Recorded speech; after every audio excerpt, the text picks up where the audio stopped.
আমাদের মাঝে বক্তব্য নিয়ে আসছেন আমাদের প্রাণপ্রিয় নেতা, যার অপেক্ষায় আমরা অধীর আগ্রহে অপেক্ষা করতেছি, ময়মনসিংহ দক্ষিণ জেলা বিএনপির সফল যুগ্ম আহ্বায়ক, পাগলা থানা বিএনপির সাবেক আহ্বায়ক, আমাদের প্রাণপ্রিয় মাটি ও মানুষের নেতা জনাব ডাক্তার মুখর ইসলাম রানা ভাই। জনাব ডাক্তার মুখর ইসলাম রানা ভাই।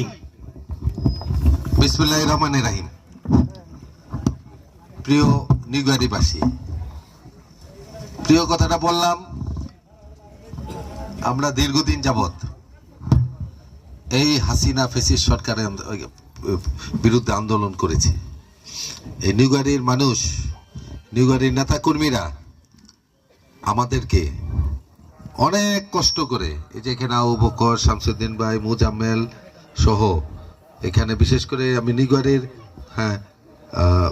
নজরুল, তারপরে মনির, তারপরে বিশেষ করে এখানে উপস্থিত আছে বাবুল, আর আরেকজন মাস্টার কই, মানিক মাস্টার। প্রোগ্রামটা হইলেই প্রথমে ফোন করতাম মানিক মাস্টার আর বাবুল লেছে লোক লাগবো। আর এখানে আমিনুল সবসময় ঢাকায় এবং এখানে সব জায়গাতে আমাদের সাহায্য করেছে। তো এখানে ছাত্রদলের সভাপতি আছে, রকিব মন্ডল আছে, জাহাঙ্গীর আছে, তারপরে মুজাম্মেল তো আছে, আর এখানে মৎস্যজীবী দলের নজরুল আছে, এই আমার আরেক প্রিয় কর্মী সেলিম, তারপরে আছে বাহার আছে, বাবু আছে, মোশারফ টাকা। এই নামগুলো কেন বললাম, আমি যখন তাদেরকে যে অবস্থায় ডাক দিছি যে লোক উপস্থিত থাকতে হবে,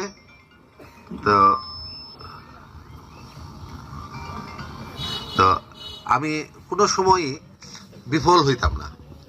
এই আন্দোলনের সময় তেরমনি ভোর বেলায় পিকেটিং হয়েছে আমার নির্দেশে। আমি অনেক জায়গায় উপস্থিত থাকতে পেরেছি, উপস্থিত না থাকতে পারলে দেখা গেছে যে তেরমনি ব্রিজে ভোর বেলা দেখা গেছে পিকেটিং হয়েছে। কি হয়েছে? যুবদল, ছাত্রদল তাদের ব্যানারে হয়েছে। তা আমি আপনাদের প্রতি কৃতজ্ঞ। হাসিনা পালিয়ে গেছে। হাসিনা পালিয়ে যাওয়ার পরে এই দেশে তার দলের অনেক নেতা কর্মী বাংলাদেশ থেকে পালিয়ে গেছে, গফরগাঁ থেকে অনেকে চলে গেছে, অনেকে এখানে রয়ে গেছে। আমি তাদের উদ্দেশ্যে বলতে চাই, আগামী 12 তারিখ এই নির্বাচনকে কোনো অবস্থাতে ভণ্ডুল করার কোনো ষড়যন্ত্র আমরা মানব না। কোন ধরনের নির্বাচন বিরোধী, গতকালকে দেখলাম নিষিদ্ধ সংগঠন ছাত্রলীগের মহড়া। তা আমি আপনাদেরকে সতর্ক থাকার জন্য অনুরোধ করছি।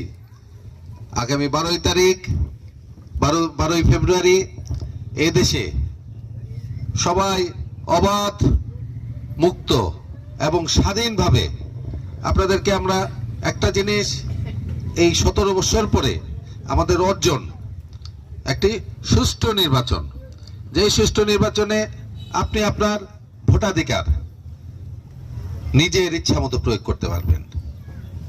তো এই ভোটাধিকার প্রয়োগের জন্য কারা আমরা সবচেয়ে বেশি কষ্ট করেছি? আমরা জাতীয়তাবাদী দলের নেতা কর্মীরা 17টি বছর যাবৎ একটি ভোট দেওয়ার জন্য সাধারণ মানুষের, জনগণ যে ভোটটি দেওয়ার জন্য উদ্গ্রীব হয়ে আছে, যে ভোটাধিকারটি 17 বছর ছিল না। আমি বিশ্বাস করি বর্তমান প্রশাসন একটি সুষ্ঠু, অবাধ এবং সর্বোচ্চ নির্ভরযোগ্য এবং নিরাপদ ভোটারদের উপস্থিতিতে উৎসবমুখর পরিবেশে আগামী 12 ফেব্রুয়ারি নির্বাচন অনুষ্ঠিত হবে। এই নির্বাচনে সাথে আমি প্রশাসনের প্রতি আমাদের পূর্ণ আস্থা আছে। এই নির্বাচনটি সুষ্ঠু করার ক্ষেত্রে আমরা আপনাদেরকে সহায়তা করব।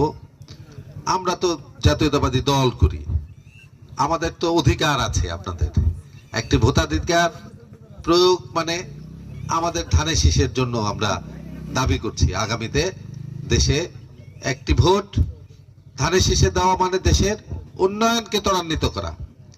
আগামী রাষ্ট্রীয় নায়ক, আমার নেতা, জাতীয়তাবাদী দলের চেয়ারম্যান জনাব তারেক রহমান আপনার ভোটে আগামীতে প্রধানমন্ত্রী হবে ইনশাল্লাহ। আমরা তাহলে কি করতে হবে? ধানের শীষে তারেক রহমানের হাতকে শক্তিশালী করতে হবে, ভোট দিতে হবে। আর সবচেয়ে বড় কথা, আপনাদের সাথে বারবার দেখা হবে।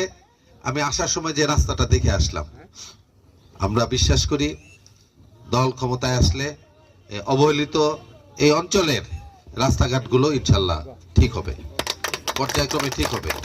আর আমি এই মনোনয়ন প্রত্যাশীদের মধ্যে আমি একজন ছিলাম। জাতীয়তাবাদী দল আমাকে মনোনয়নের জন্য পছন্দও করেছিল। আমার চাকরির জন্য, চাকরি বিধিমালার জন্য আমি এই মনোনয়নটি অর্জন করতে পারি নাই, 3 বছরের একটি গ্যাপের জন্য। আমি আপনাদেরকে ছেড়ে যাব না, আমি আপনাদের পাশে আছি। আপনাদের সুখ দুঃখের সাথে, এলাকার জনগণের সাথে এবং আপনাদের আমার দলের নেতাকর্মীদের পাশে আমি সব সময় ইনশাল্লাহ থাকবো। আমি আপনাদের কথা দিলাম, যে সমস্ত প্রতিশ্রুতি আমরা আগে দিয়েছিলাম জাতীয়তাবাদী দলকে ক্ষমতায় নিয়ে আসার জন্য, ইনশাল্লাহ দল ক্ষমতায় আসলে আপনারা এই উন্নয়নগুলো ইনশাল্লাহ আপনারা লাভ করবেন। আমি কথা দিয়ে গেলাম। আবার আমরা ম্যাডামের জন্য একটু দোয়া করব। পরবর্তীতে আরেকটি